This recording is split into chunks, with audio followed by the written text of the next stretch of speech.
मित्रांनो, 8 नोव्हेंबर 2024 रोजी येणाऱ्या शुक्रवारी कार्तिक सप्तमी तिथी आहे. मित्रांनो, हा जो शुक्रवार आहे तो कार्तिक महिन्यात येणारा सर्वात मोठा शुक्रवार आहे, कारण हा कार्तिकच्या दिवसामध्ये येतो, ज्याला फार मोठे आणि विशेष महत्त्व असते. असा दिवस संपूर्ण वर्षात फक्त एकदाच येतो. शुक्रवारच्या रात्री करा कापूर आणि लवंगाचे हे महाउपाय, जीवनातील सर्व कष्टांपासून मिळेल तुम्हाला मुक्ती. भगवान श्री हरिविष्णू यांच्या कृपेने जीवनात चारही दिशांतून धन खेचले जाईल. मित्रांनो, सुख जर तुमच्या घराचा पत्ता विसरला असेल तर आजचा हा उपाय तुम्हाला नक्कीच सुख देईल. हमी आहे की 15 दिवसांच्या आत तुम्ही आनंदाने मनमोकळे हसाल. आजच्या या व्हिडिओत आम्ही कापुराचे एकूण 12 उपाय सांगितले आहेत. प्रत्येक उपाय एकाहून एक चांगला आहे. फक्त कापुराचा एक तुकडा तुम्हाला तुमच्या घरात योग्य ठिकाणी ठेवावा लागेल, ज्यामुळे तुमच्या घरात आनंदच आनंद सुरू होईल. परंतु हा उपाय थोडा पद्धतशीर पद्धतीने करावा लागेल आणि योग्य वेळी करावा लागेल. कसे करावे याची सर्व माहिती तुम्हाला या व्हिडिओत मिळेल. आपण सर्वजण जाणतो की प्रत्येक व्यक्ती, तो कोणताही असो, कुठेही राहत असो, सर्वांच्या घरात काही ना काही समस्या असतातच. कुणाच्या घरात काही समस्या आहेत तर कुणाच्या घरात काही वेगळ्या.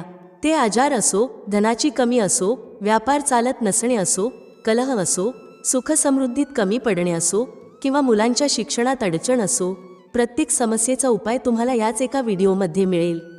म्हणून विनंती आहे की हा व्हिडिओ संपूर्ण पहा आणि तुमचे मित्र किंवा कुटुंबातील सदस्य असतील तर त्यांनाही शेअर करा, जेणेकरून त्यांनाही लाभ होईल आणि तुम्हाला पुण्याचा भागीदार बनता येईल.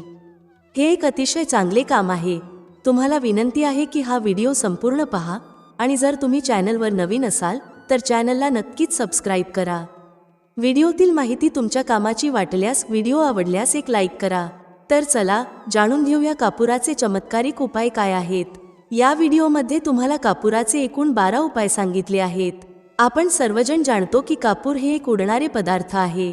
जर तुम्ही त्याला खुले ठेवलात तर ते उडून जाईल आणि सामान्यतः आपण पूजा आरतीच्या वेळी त्याला जाळतो.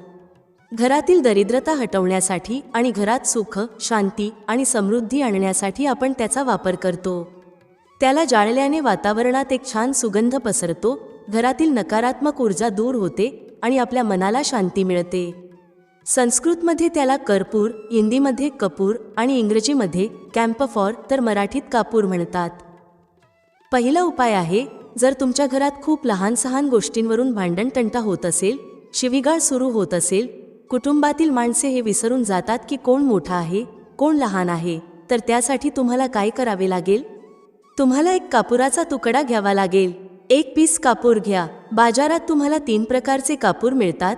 पहिला गोलाकार, दुसरा चौकोनी आणि तिसरा भीम सैनिक कापूर, ज्याला आपण ढिला कापूर किंवा देशी कापूर असेही म्हणतो. तुम्ही कोणतेही कापूर घ्या आणि त्याला 4 भागांत विभागा. एक कापुराचे 4 तुकडे करायचे आहेत. तुकडे समान भागांत झाले नाहीत तरी चालेल, 4 तुकडे असले पाहिजेत. आता जेव्हा तुमच्या घरात भांडणतंटा होईल, तुमच्यासोबत किंवा तुमच्या कुटुंबातील कोणासोबत ज्या खोलीत भांडण होत असेल तेथे हे 4 तुकडे ठेवा. उदाहरणार्थ, जर तुमच्या बेडरूममध्ये भांडण होत असेल तर त्या खोलीच्या 4ही कोपऱ्यांमध्ये 4 तुकडे ठेवा. थोडे संयम ठेवा, भांडण संपेल. ठीक आहे, तर तुम्ही हे ठेवलं आहे. आता तुम्हाला हे अगदी निरुपयोगी वाटेल की हे कापुराचे तुकडे 4 भागांत करून ठेवल्याने आपल्या घराचे वाद कसे थांबू शकतात. पण असे म्हणतात की साधारण दिसणारा उपायसुद्धा खूप प्रभावी ठरू शकतो. फक्त एक कापुराचे 4 तुकडे करून ठेवण्याने आपल्या घरातील कलह शांत होऊ शकतो, भांडण थांबू शकते आणि हा एक अत्यंत प्रभावी उपाय आहे. हा उपाय खूप वेगाने काम करतो. जेव्हा कधी तुमच्या घरात भांडण होईल, तुम्हाला फक्त हेच करायचे आहे. काहीच दिवसांत तुमच्या घराचे वातावरण शांत होईल. घराच्या 4ही कोपऱ्यात एक एक तुकडा ठेवावा. जो कुणी तुमच्या घरातील रागीट व्यक्ती असेल, जो तुमच्या घरात भांडण करतो, तुम्ही पाहाल की 15 दिवसांच्या आत त्याचे मानसिक संतुलन योग्य होईल आणि तो कधीही भांडण करू इच्छित नसेल. कुटुंबातील कोणत्याही सदस्याशी जर तो भांडण करत असेल तर आता तो भांडण नाही करणार. हो, त्याला पूर्णपणे बदलण्यासाठी थोडा वेळ लागेल, परंतु तुम्ही हा उपाय करून बघा, तुमच्या घराचे वातावरण शांत होईल. आता दुसरा उपाय आहे, जर तुमचे दुकान आहे आणि त्यावर ग्राहक कमी होत चालले आहेत, तुमच्या कामात प्रगती होत नाही किंवा तुम्ही नोकरी करता आणि त्यात प्रगती होत नाही किंवा नोकरीच्या शोधात आहात, ती नोकरी प्रायव्हेट असो किंवा सरकारी, नोकरी म्हणजे नोकरी ज्यामुळे आपला घरखर्च चालतो. कामधंदा असो किंवा नोकरी, त्यासाठी हा उपाय खूप कामाचा आहे. जर घरात सुख, शांती आणि समृद्धीची कमतरता असेल, घरात पैसे साठत नसतील, उत्पन्न मर्यादित असेल आणि खर्च जास्त असेल, तर तुम्हाला काय करायचे आहे? तुम्हाला एक काचेची कटोरी घ्यावी लागेल. त्या कटोरीत 7 पीस कापुराचे ठेवावेत, संपूर्ण 7 गोळ्या कापुराच्या. नंतर त्यात मेडिकल स्टोअरवर मिळणारी फिटकरी, ज्याला आपण फटकी किंवा तुरटी म्हणतो, ती घालावी. 2 छोटे छोटे तुकडे फिटकरीचे घ्या. यामध्ये एक सेंधा मिठाचा तुकडा देखील घालायचा आहे. सेंधा मीठ तेच आहे जे आपण उपवास खातो. पिठासारखे किंवा साधे मीठ यात घ्यायचे नाही, फक्त सेंधा मिठाचा तुकडा घ्यायचा आहे. तुम्हाला एकूण 3 गोष्टी घ्याव्या लागतील. पहिले 7 पीस कापूर, दुसरे 2 तुकडे फिटकरीचे आणि तिसरे 1 तुकडा सेंधा मिठाचा. या तिन्ही गोष्टी कटोरीत ठेवा आणि त्यावर एक स्टीलचे झाकण किंवा तसेच काहीतरी झाकण ठेवा, जेणेकरून हे झाकलेले राहील. जेव्हा तुम्ही काचेची कटोरी घ्यायला जाल तेव्हा त्याच आकाराचे झाकणही घेऊन या. या तिन्ही गोष्टी कटोरीत ठेवून झाकून ठेवा. आता तुम्हाला काय करायचे आहे? जिथे कुठे तुम्ही कॅश ठेवता, दुकान असो किंवा घर, त्या ठिकाणी ही कटोरी ठेवायची आहे. जर घरी ठेवत असाल तर जिथे कुठे कॅशचा डब्बा ठेवता त्याच्या जवळ ठेवा. डब्याच्या आत जागा नसेल तर ही कटोरी त्याच्या शेजारी ठेवू शकता. जर दुकानात ठेवायचे असेल, जेणेकरून ग्राहक वाढतील आणि कॅश फ्लो चांगला राहील, तर गल्ला किंवा कॅश बॉक्स जवळ ही कटोरी ठेवा. उघड्यावर ठेवल्यास कापूर लवकर उडू शकतो, त्यामुळे ते झाकून ठेवा. जर तुमच्या कॅश बॉक्समध्ये जागा असेल तर ती बॉक्सच्या आतही ठेवू शकता. हे धनला आकर्षित करण्याचे काम करते. हे एक चुंबक आहे जो धनाला स्वतःकडे खेचतो. आता हे कोणत्या दिवशी करायचे आहे? तुम्हाला हा उपाय कोणत्याही शुक्ल पक्षाच्या शनिवारी सुरू करायचा आहे. महिना काहीही असो, सावन, भादो काहीही असो, तुम्हाला हा उपाय कोणत्याही शनिवारी करायचा आहे, परंतु महिन्याच्या शुक्ल पक्षाच्या शनिवारीच करायचा आहे. त्यानंतर जेव्हा तुमचे कापूर उडून जाईल, सेंधा मीठ आणि फिटकरी उडणार नाहीत, फक्त कापूरच उडणारा पदार्थ आहे, तेव्हा तुम्हाला काय करायचे आहे? फिटकरीचा तुकडा आणि सेंधा मिठाचा जो तुकडा आहे त्यांना वाहत्या पाण्यात टाका. परत हा उपाय शनिवारी बदला. म्हणजे जर तुम्ही पाहिले की कटोरीतील कापूर उडून गेला आहे, तर तुम्ही याला शनिवारीच पुन्हा कराल. यावेळी शुक्ल पक्ष पाहणे आवश्यक नाही, कारण तुम्ही आधीच याला शुक्ल पक्षाच्या शनिवारी सुरू केले आहे. तुम्ही दर आठवड्याला, 15 दिवसांत किंवा एका महिन्यात हा बदलू शकता. जेव्हा कापूर, फिटकरी आणि सेंधा मीठ संपतील तेव्हा त्यांना वाहत्या पाण्यात टाका. जर तुमच्याजवळ वाहत्या पाण्याची सोय नसेल, जसे फ्लॅटमध्ये राहत असाल किंवा शहरात असाल, तर बाल्कनीत एखाद्या झाडाजवळ हे ठेवू शकता. किंवा पाण्याचा एक भांडे घेऊन त्यात या दोन्ही गोष्टी घाला. साधारणपणे 8-10 तासांत हे विरघळतील. त्या पाण्याला बेसिनमध्ये टाकून वाहवून द्या आणि नंतर शनिवारी हा उपाय पुन्हा करा. महिन्यात 4 किंवा 5 शनिवार येतात, परंतु प्रत्येक शनिवारी हा उपाय करू नका, तर तेव्हाच करा जेव्हा कापूर उडून जाईल. हा उपाय तुमच्या घरात किंवा दुकानात आश्चर्यकारक वेगाने प्रगती आणतो. जिथे तुमचा व्यवसाय किंवा गल्ला आहे तिथे ते झाकून ठेवा. तुमचा व्यवसाय खूप वेगाने चालेल. एकदा करून तर पहा. तुम्ही स्वतः पाहाल की महिनाभरातच दुकानात इतकी गती येईल, ग्राहक इतक्या वेगाने येतील की तुम्ही आश्चर्यचकित व्हाल. आता तिसरा उपाय. दररोज सकाळी आणि संध्याकाळी घराच्या मुख्य प्रवेशद्वाराच्या चौकटीच्या बाहेर हा करायचा आहे. तुम्ही गावात असाल, शहरात असाल किंवा फ्लॅटमध्ये असाल, मुख्य दाराच्या बाहेर हा उपाय करायचा आहे. करायचे काय आहे? तुम्हाला सकाळ आणि संध्याकाळ दोन्ही वेळा कापुराची एक टिकली पेटवायची आहे. म्हणजे सकाळी 1 पीस कापूर जाळा आणि संध्याकाळी 1 कापूर जाळा. सकाळी सूर्योदयाच्या वेळी हा करायचा आहे. जर तुम्ही हा उपाय सकाळी 8 किंवा 9 वाजता केला तर याचा काहीच फायदा होणार नाही. सूर्योदय म्हणजे जेव्हा सूर्याची लालिमा असते, जेव्हा सूर्य पूर्णपणे उदयास आलेला नसतो. साधारणपणे 6 ते 6:30 वाजेच्या सुमारास हा उपाय करायचा आहे. स्नान करून फ्रेश व्हा आणि त्यानंतर घरात धूप दाखवा. मग घराच्या चौकटीच्या बाहेर कापुराचा एक तुकडा ठेवून तो जाळा. संध्याकाळी जेव्हा न दिवस असतो न रात्र, त्यावेळी घरात कापूर किंवा तुपाचा दिवा लावा. एक गोष्ट लक्षात ठेवा, पूजेत कधीही अगरबत्ती किंवा लोबांचा वापर करू नका, कारण यामुळे आपल्या हिंदू देवता रुष्ट होतात आणि घर सोडून जातात. लोबांचा वापर भूतप्रेतांना जागवण्यासाठी केला जातो. म्हणून लक्षात ठेवा, घरात लोबान आणि अगरबत्ती वापरू नका. तर संध्याकाळच्या वेळी देखील तुम्ही कापूर जाळले हा उपाय काय करेल? या उपायाने तुमच्या घरात कधीही धनाची कमी होणार नाही. तुमच्या घरात नेहमीच सुख, शांती आणि समृद्धी राहील आणि तुमचे कुटुंब नेहमी आनंदी राहील. पुढचा उपाय, जर तुम्हाला स्वतःच्या घरात भीती वाटत असेल, जसे की घराचा कोणता तरी कोपरा खायला येतो असे वाटणे, घरातील एखाद्या व्यक्तीला किंवा मुलाला भीती वाटत असेल आणि तुम्ही तुमच्या घरातच घाबरता किंवा झोपेत अचानक भीती वाटू लागते, तर तुम्हाला काय करायचे आहे? दररोज सकाळ आणि संध्याकाळी हा उपाय करायचा आहे. जेव्हा तुम्ही सकाळी पूजा करता तेव्हा हा उपाय करायचा आहे.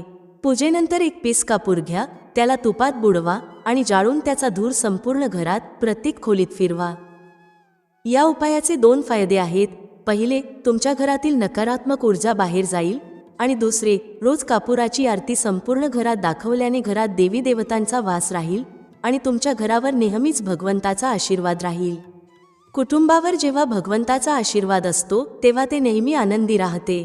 घराला कोणतेही जादू टोणाही लागणार नाही. यासोबत 2 काचेच्या छोट्या कटोऱ्या आणा आणि दोन्हीमध्ये 2-2 पीस कापूर ठेवा. कटोऱ्यांना स्टीलच्या झाकणांनी झाकून ठेवा.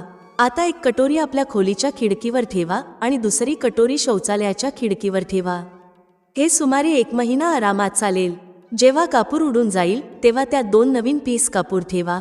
आपण सर्वजण जाणतो की ज्या घरात सकाळ आणि संध्याकाळ कापूर जाळला जातो तेथे नकारात्मक ऊर्जा येत नाही, त्या घरात अकाली मृत्यू होत नाही आणि त्या घरात दुर्घटना होत नाहीत.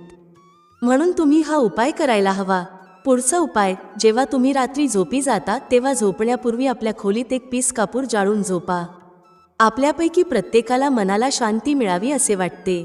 आजच्या धावपळीच्या जीवनात जेव्हा आपण कामावरून परत येतो तेव्हा विविध तणाव असतात. ऑफिसचे तणाव, बॉसचे तणाव. प्रत्येकजण, मग तो माणूस असो किंवा स्त्री, दिवसाभरात तणावात असतो. जे लोक नोकरी करतात किंवा स्वतःचा व्यवसाय करतात ते देखील तणावात असतात. जर तुम्हाला रात्री तणावमुक्त आणि मानसिक दबावाशिवाय झोपायचे असेल तर रात्रीचे जेवण झाल्यावर झोपण्यापूर्वी त्या खोलीत जिथे तुम्ही झोपत आहात तिथे कोणत्याही कोपऱ्यात 1 पीस कापूर जाळा. त्यानंतर झोपा. सकाळी तुम्हाला स्वतःला ताजेतवाने आणि चांगले वाटेल. तुमच्यात एक सकारात्मक ऊर्जा राहील. हा उपाय करून पहा. पुढचा उपाय, जर तुम्हाला अचानक धनाची गरज असेल, जसे की अनेक लोक लॉटरी खेळतात आणि तुम्हाला त्यात जिंकायचे असेल, तर त्यासाठी तुम्हाला शुक्रवारच्या दिवशी हा उपाय करायचा आहे. 1 गुलाबाचे फूल घ्या आणि त्यात 1 पीस कापूर ठेवा. त्याला जाळा. जेव्हा गुलाब जळून जाईल तेव्हा जो जळलेला गुलाबाचा फूल आहे त्याला दुर्गा मातेला अर्पण करा. हा उपाय आपल्या घरातच करा, मंदिरात नाही. घरात जिथे माता दुर्गेचे चित्र आहे तिथे हे फूल चढवा. या उपायाने तुम्हाला अचानक संधी मिळू शकते, परंतु हा उपाय सलग 43 दिवस करायचा आहे. तुम्ही कोणत्याही शुक्ल पक्षाच्या शुक्रवारी हा उपाय सुरू करा आणि 43 दिवस तो सलग करा. जर तुम्ही हा उपाय नवरात्राच्या काळात करत असाल तर हा तुमच्यासाठी सोने पे सुहागा ठरेल. तुम्हाला घटस्थापनेच्या दिवशी, म्हणजेच ज्या दिवशी आपण घटस्थापना करतो, प्रथमा दिवशीपासून 43 दिवस हा उपाय रोज करायचा आहे. या 43 दिवसामध्ये कुठून तरी धनाची प्राप्ती होईल. जरी ते कुठूनही मिळाले तरी तुम्हाला मिळणारच आहे. पुढचा उपाय, जर तुमच्या घरात वास्तू दोष आहे, जसे की तुमच्या प्लॉटचा कोणता कोपरा तुटलेला फुटलेला असेल, तर हा उपाय करा. आपण सर्वजण जाणतो की वास्तुशास्त्रानुसार वर्गाकार आणि आयताकार प्लॉटच चांगले मानले जातात, जे घरात राहणाऱ्या सर्व लोकांना सुखी ठेवतात. अशा घरात कोणताही वास्तू दोष नसतो. पण जर तुमच्या प्लॉटचा कोणता कोपरा कटलेला असेल तर त्यात वास्तू दोष लागू शकतो. अशा परिस्थितीत जिथे वास्तू दोष आहे तिथे काचेच्या कटोरीत कापुराचे 2 तुकडे ठेवा आणि कटोरीला झाकून ठेवा. जेव्हा कापूर उडून जाईल तिथे पुन्हा 2 पीस कापूर ठेवा. तुम्हाला हे जोडीने ठेवायचे आहे म्हणून फक्त 2 पीस कापूरच ठेवा. यामुळे तुमच्या घरातील वास्तुदोष दूर होईल आणि घरातील सर्व कुटुंब सदस्यांच्या जीवनात सकारात्मक बदल येऊ लागेल, ज्यामुळे ते आनंदी राहतील. आता जर तुम्हाला तुमचे भाग्य चमकवायचे असेल आणि अपयश पाठ सोडत नसेल तर तुमचे भाग्य तेज करण्यासाठी प्रत्येक शनिवारी तुमच्या स्नानाच्या पाण्यात कापुराच्या तेलाचे 2 थेंब टाका आणि त्याने स्नान करा. हा उपाय फक्त तुम्हाला ताजेतवाने ठेवणार नाही तर तुमचे भाग्यही तेज करेल.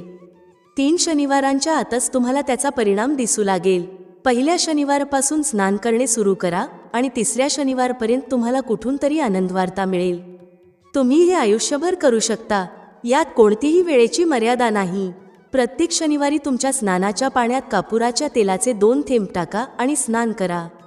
त्यामुळे तुमचे भाग्य तेज राहील आणि चारही बाजूंनी तुम्हाला आनंद मिळेल. पुढचा उपाय पती पत्नीतील मतभेद दूर करण्यासाठी आहे. जर पती पत्नीमध्ये नेहमीच वादविवाद होत असतील किंवा दोघांत जुळवून घेतले जात नसेल तर हा उपाय करा. जर तुम्ही पती असाल आणि पाहता की तुमची पत्नी तुमच्याशी रुखे वर्तन करते आणि लक्ष देत नाही तर हा उपाय करू शकता. त्याच्याप्रमाणे जर तुम्ही पत्नी असाल आणि पाहता की तुमचा पती तुमच्यावर लक्ष देत नाही तर त्याला सुधारण्यासाठीही हा उपाय करू शकता. रात्री झोपताना पत्नीने आपल्या पतीच्या उशाखाली थोडासा सिंदूर ठेवावा. हा सिंदूर तोच असावा जो पत्नी तिच्या कपाळाला लावते. 1 चिमूट सिंदूर घेऊन कागदाची छोटी पुडिया तयार करा आणि ती पतीच्या उशाखाली ठेवा. हा उपाय पत्नीने करायचा आहे आपल्या पतीला सुधारण्यासाठी. सकाळी उठल्यानंतर त्या पुडियाला घराच्या बाहेर कोणत्याही मंदिरात किंवा झाडाच्या खाली ठेवा. हा उपाय 7 दिवस सतत करायचा आहे. याला कोणत्याही दिवशी सुरू करू शकता. जर तुम्ही पती असाल आणि तुम्हाला तुमची पत्नी सुधारायची असेल तर तुम्ही तुमच्या पत्नीच्या उशाखाली 2 पीस कापूर ठेवा. 2 कापूर घ्या आणि ते पत्नीच्या उशाखाली ठेवा. सकाळ होताच त्या कापुराला तुम्ही त्या खोलीत म्हणजेच ज्या खोलीत तुम्ही दोघे झोपता तेथे जाळू शकता. जर तुम्हाला ते जाळायचे नसेल आणि तुमचं वाटत असेल की खोलीचा रंग किंवा सजावट प्रभावित होऊ शकते तर ते घराच्या कोणत्याही कोपऱ्यात जसे रॅक किंवा अलमारीच्या कोपऱ्यात ठेवा. फक्त हा उपाय 7 दिवस करायचा आहे. 7 दिवस म्हणजे 14 कापुराचा वापर करावा लागेल जो तुमच्या खोलीच्या कोणत्या तरी कोपऱ्यात ठेवला जाईल. 7 दिवसातच पती पत्नीच्या मतभेदांमध्ये सुधारणा होईल आणि त्यांच्यात प्रेम टिकून राहील. तर तुम्ही पती असाल किंवा पत्नी हा उपाय खूपच चमत्कारिक आहे. एकदा करून नक्कीच बघा. यासोबतच अजून एक उपाय जाणून घ्या. तुमच्या घराच्या बेडरूममध्ये पश्चिम दिशेच्या भिंतीवर भगवान श्री हरी विष्णू यांचे एक चित्र लावा. ते चित्र ज्यात माता लक्ष्मी आपल्या पती श्री हरी विष्णूचे पाय दबवताना दाखवली आहे. फक्त हे पश्चिम दिशेच्या भिंतीवर लावा आणि रोज धूप दाखवा. 7 दिवसांत जर पती पत्नीचे प्रेम वाढले नाही तर तुम्ही मला सांगा. आता पुढचा उपाय धनवान होण्यासाठी आहे. जर तुम्हाला हवे असेल की तुमच्या घरातील सर्व कुटुंब सदस्य चांगला पैसा कमवावेत आणि सर्वांच्या जवळ नेहमीच पैसे असावेत तर हे करा. घरातील मातांना आणि बहिणींना हा उपाय करता येईल आणि जर पुरुष घरात असतील तर तेही करू शकतात. दररोज जेवण तयार केल्यानंतर जेव्हा सर्व कुटुंबातील सदस्य जेवून घेतील तेव्हा तुमच्या स्वयंपाकघरात चांदीच्या कटोरीत 2 लवंगा आणि 1 कापूर जाळा. जर चांदीची कटोरी नसेल तर स्टीलच्या लहान कटोरीतही जाळू शकता. हा उपाय तुम्हाला दररोज रात्री झोपण्यापूर्वी करायचा आहे. या उपायाने तुमच्या घरात कधीही धनाची कमी होणार नाही. धनाचा साठा भरलेला राहील. तुमच्या घरात नेहमी आनंद राहील आणि कैश फ्लो सतत राहील. आता जो कापूर आणि लवंगाची राख उरली आहे ती काय करायची? हाच त्याचा चमत्कार आहे. ही राख घराच्या बाहेर जिथे तुम्ही तुलसीचे झाड लावले आहे त्या झाडात सकाळी टाका. याचा चमत्कार तुम्हाला स्वतः दिसेल. आम्ही सांगणार नाही की तुमच्यासोबत काय होईल. तुम्ही स्वतः अनुभवाल की अचानक पैसा कुठून येतो आहे आणि घरात एवढ्या आनंदाच्या गोष्टी कुठून येत आहेत. तुम्ही स्वतःचं आश्चर्यचकित व्हाल. पुढील उपाय. जर तुमच्या घरात कोणाचे लग्न होत नसेल मग तो मुलगा असो किंवा मुलगी आणि तुम्हाला हवे असेल की त्याचे लवकर लग्न होऊन जावे तर कोणत्याही नवरात्रीत हा उपाय करा. नवरात्री 4 असतात. 2 मुख्य नवरात्री चैत्र आणि शारदीय सर्वांना माहीत असतात. परंतु 2 गुप्त नवरात्री असतात ज्यांबद्दल कमी लोकांना माहीत असते. तुम्ही या गुप्त नवरात्रीबद्दल गुगलवर शोधू शकता किंवा तुमच्या जवळच्या पंडितजींना विचारू शकता. ज्या व्यक्तीला लग्न करायचे आहे मग तो मुलगा असो किंवा मुलगी त्याच व्यक्तीने हा उपाय करायचा आहे. नवरात्रातील 9 दिवस तुम्हाला दुर्गा सप्तशतीचे पाठ करायचे आहेत. जर तुम्ही दुर्गा सप्तशतीची पुस्तक घेतली तर त्यात माता दुर्गेचे एक अध्याय रोज एकदा वाचायचा आहे. 9 दिवस हा पाठ नियमितपणे करायचा आहे. 10व्या दिवशी पूर्णाहुतीच्या दिवशी हवन करायचा आहे. आता जाणून घ्या हवनाची सामग्री. हवनामध्ये मुख्य सामग्री म्हणजे तुम्हाला 36 लवंगा 6 कापूर आणि तांदळाचा वापर करायचा आहे. या 3 गोष्टींचे मिश्रण करून हवन करायचं आहे.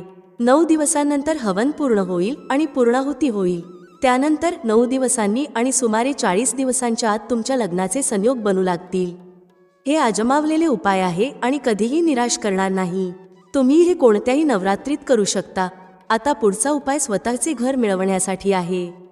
आपल्याला अन्न आणि कपडे मिळतात, परंतु घरासाठी बचत करणे खूप कठीण होते.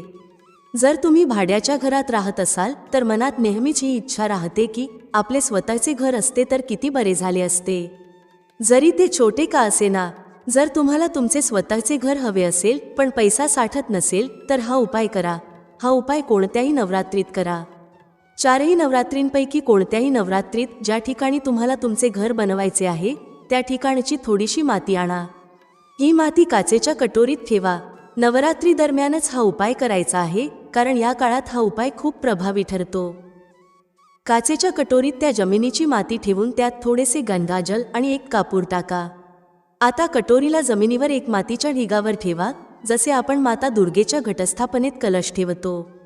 त्या मातीच्या ढिगावर कटोरीत हलके हलके पाण्याचे थेंब टाका. आता संपूर्ण 9 दिवस घटस्थापनेपासून नवमीपर्यंत माता दुर्गेच्या निवारण मंत्राची एक माळ जपायची आहे. ही एक माळ 108 वेळा जपायची आहे आणि तुम्हाला रोज करायची आहे. रोज त्या पाण्याला, जो तुम्ही जववर शिंपडला आहे, गंगाजलाने सिंचत राहा, जेणेकरून तो अंकुरित होत राहील, कारण हाच जव पुढे तुमच्यासाठी उपयोगी ठरेल. नवमीच्या दिवशी अंतिम जप केल्यानंतर संध्याकाळच्या वेळी 5 ते 6 वाजेच्या दरम्यान त्या जवचा थोडासा भाग सोबत घेऊन जा आणि ज्या ठिकाणी तुम्हाला तुमचे घर बांधायचे आहे तिथे सोडून द्या. घरात परत आल्यावर उरलेली सामग्री जसे माती, जव आणि उरलेली फुले दशम दिवशी म्हणजेच दसरा दिवशी वाहत्या पाण्यात विसर्जित करा. लक्षात ठेवा की हे वाहत्या पाण्यातच, जसे नदी किंवा तलावातच करायचे आहे. माताजींच्या कृपेने तुमची ही इच्छा पूर्ण होईल आणि तुम्हाला तुमचे स्वतःचे घर मिळेल. मित्रांनो, व्हिडिओमध्ये सांगितलेली माहिती आवडल्यास लाईक करा, शेअर करा.